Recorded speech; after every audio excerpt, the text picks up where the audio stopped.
So a few months ago, due to COVID-19, I have to move out from my New York City apartment and drove from New York City to Georgia for 2 days all by myself. And I will make a video and explain how I did it and how I moved everything all by myself. So if you are interested in it, let's go.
So the entire trip from New York City to Georgia, it's about 13 to 14 hours.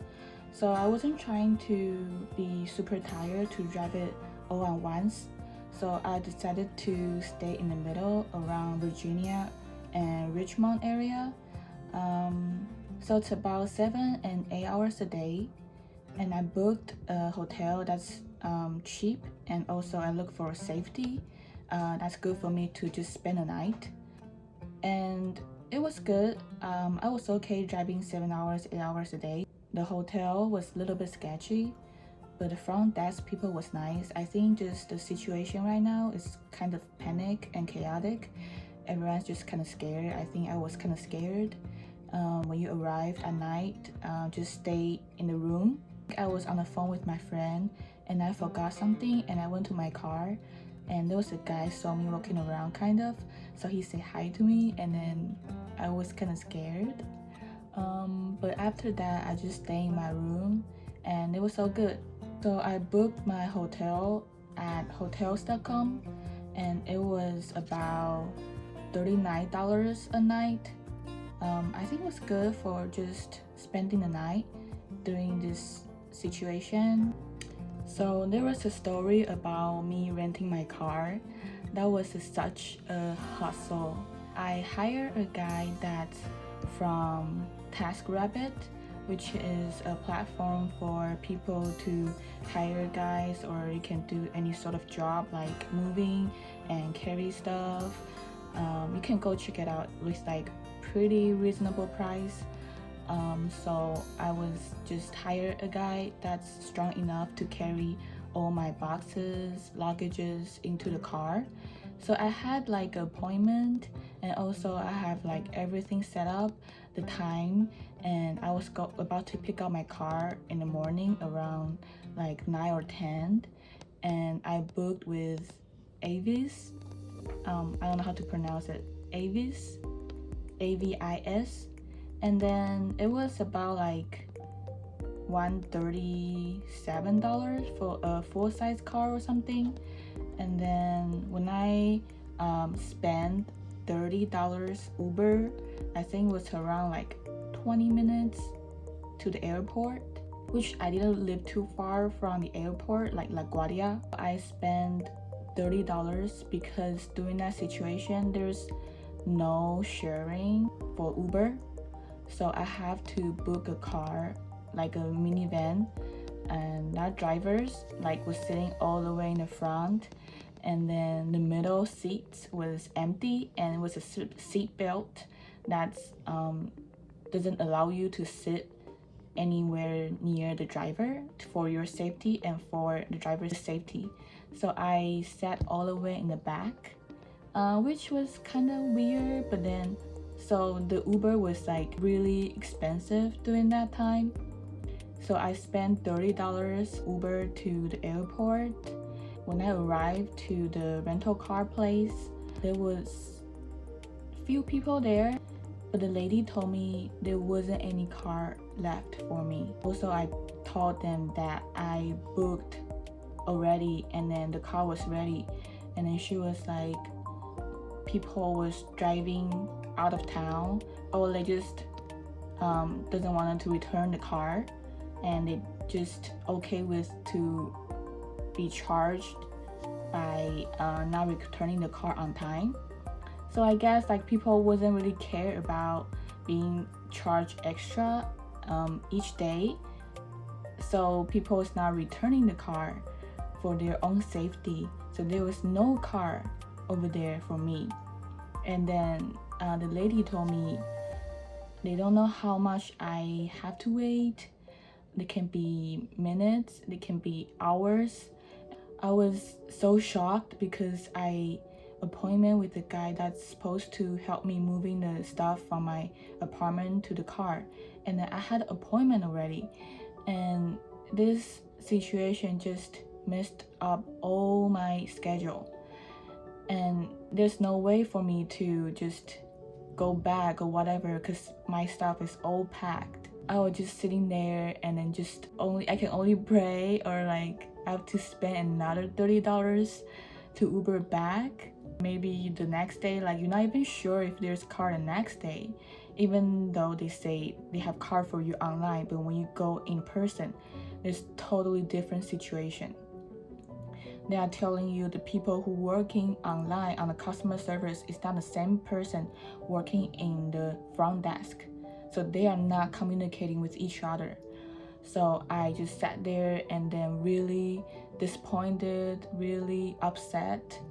And then I tried to, maybe I can book the car from the other rental place around, which is walkable distance. So there was budget around, and there's also, I think the budget was the cheapest.